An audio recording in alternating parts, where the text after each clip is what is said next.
do pós-guerra civil e mesmo um pouco antes da guerra civil, as diferenças entre ser contra a escravidão, que é uma coisa, e a parte de ser a favor da igualdade, que aí é entre brancos e negros, que é uma outra coisa, né? Então, o Lincoln, ele teve muita dificuldade de conseguir formar uma coalizão grande contra a escravidão. Isso já foi difícil pra caramba, de mobilizar as pessoas e convencer, né? E todos os setores diferentes, convencer ao ponto de se engajar numa guerra.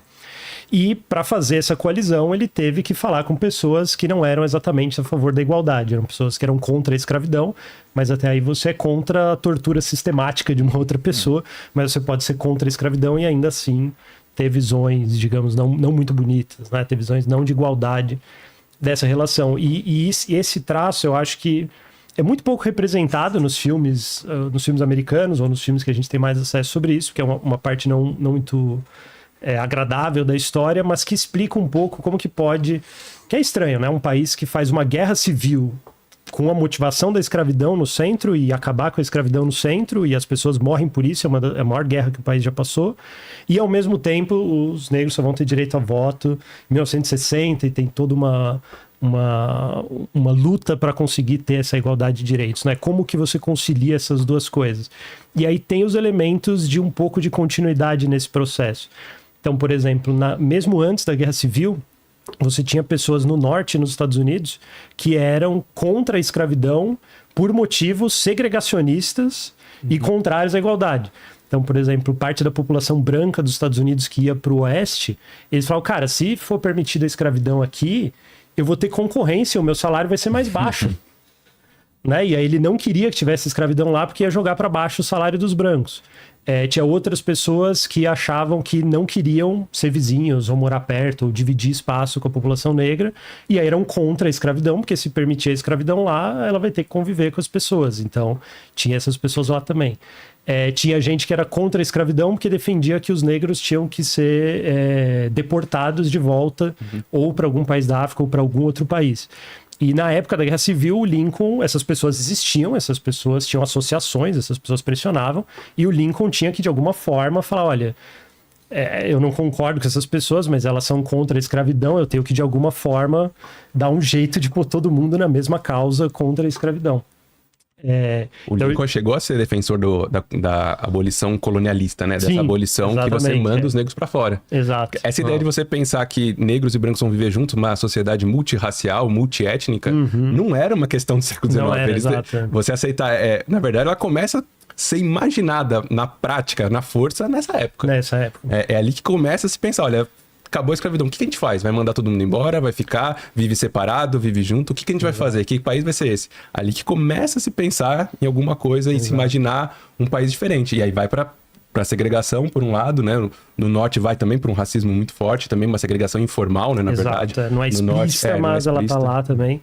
E essa visão do Lincoln, por exemplo, de olha, tem que colocar as pessoas em outro país, era a posição da maioria antes da Guerra Civil.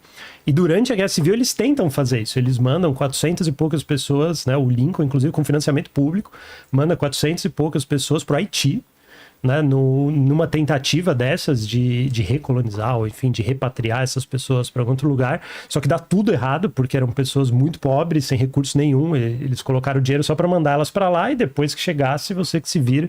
Então deu tudo errado. Então os experimentos que eles tentaram com outras medidas não deram certo. E durante a Guerra Civil, algo que foi muito transformador nos Estados Unidos, e talvez por isso tenha tido esse movimento de, olha, parece que as coisas aceleraram no sentido da igualdade, de repente voltar, foi a própria experiência da guerra. Porque como os negros lutaram na guerra, cara, você imagina, você acha que uma pessoa... Pro pensamento da época, você tá com uma crença, alguns deles nunca tinham visto uma pessoa negra, você tá com uma crença X de que por algum motivo não é igual, e de repente você tá dividindo uma tenda e lutando no campo de batalha com uma pessoa negra do seu lado, e os dois se defendendo e lutando, etc. Essas pessoas se conheceram e elas passaram a...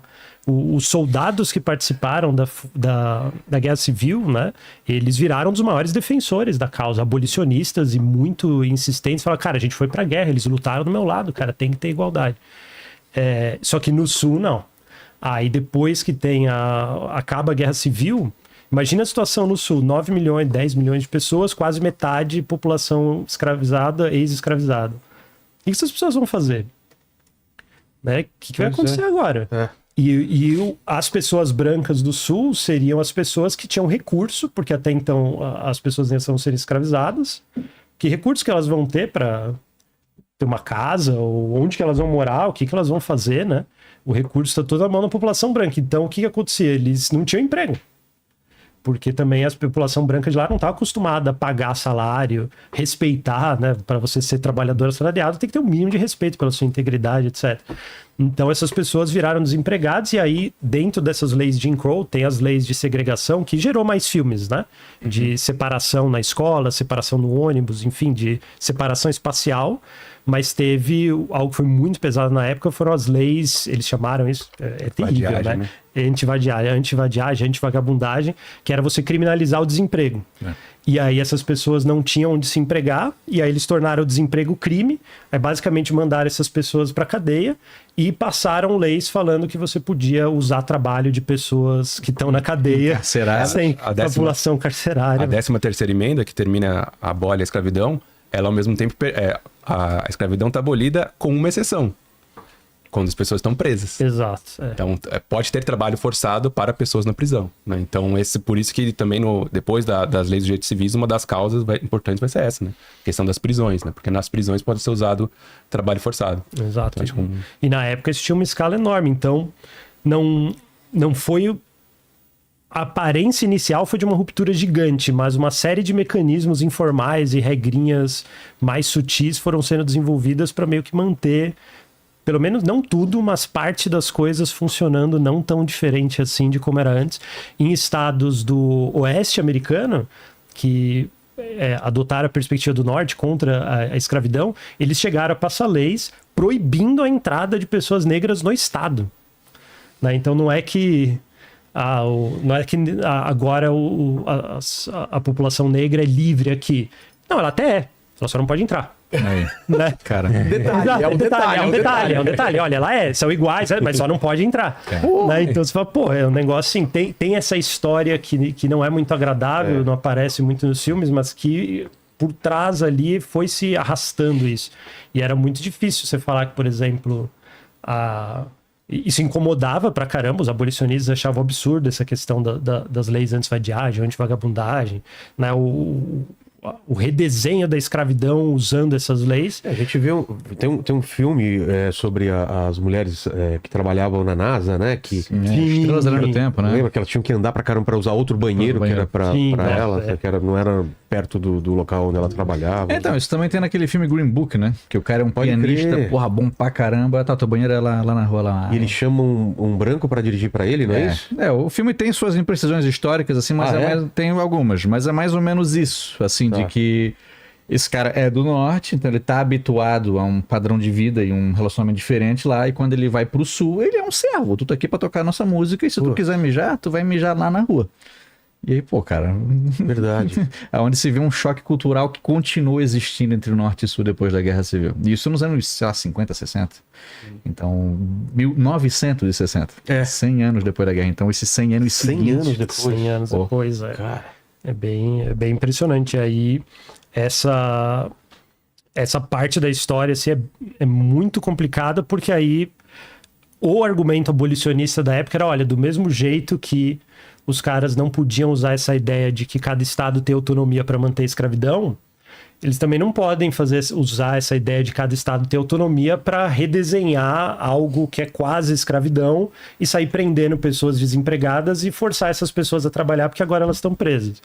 Só que aí esses abolicionistas que existiram, foram fortes, e parte dos soldados que lutaram na Guerra Civil vão entrar nesse campo e falar, olha, isso aí é um redesenho, etc. Isso aí é errado, né? Tem que acabar. Isso perdeu. E o argumento de que cada estado tem autonomia para definir suas próprias leis, inclusive leis penais, etc., venceu, pelo menos venceu por muito tempo. Então aí vai ser possível recontar essa história como uma história mais bonita e de vitória nos direitos civis, né? Nos anos 60. Mas ali no século XIX, esse pessoal que era mais defensor da igualdade, de direitos iguais, eles perderam esse campo. Eles tiveram que aceitar a conciliação dentro daquilo. Falar, cara, o que é possível, tenta fugir. Aí eles passaram a ajudando essas pessoas a fugir. Cara, foge do sul. né? Vem para cá, vamos tentar tirar você daí. Né? E muitos desses trabalhadores construíram as ferrovias americanas. Né? Agora tem todo o movimento, né, de por que os Estados Unidos têm tanto ferrovia, o Brasil não. Um dos motivos é esse. Né? Parte dessa população carcerária que vai construir as ferrovias e morria gente a rodo para construir ferrovia, né? Porque é debaixo de sol, etc. E imagina, a população ex-escravizada, eles não estavam muito preocupados com as condições de trabalho, né? Mas aí, às vezes, tinha que construir uma ferrovia que passava pelo norte e os movimentos abolicionistas faziam campanhas para tentar tirar essas pessoas de lá e desviar elas, né? E conseguir tentar libertar essas pessoas. Mas aí vira esse movimento de resistência de pequena escala, às vezes até ilegal, formalmente ilegal, né? Moralmente, é claro que meritório, né? Mas formalmente, às vezes, até ilegal. Mas como eles não conseguiram ganhar a maioria, isso não é muito contado nos filmes, fica mais nos livros de história mesmo. Entendi.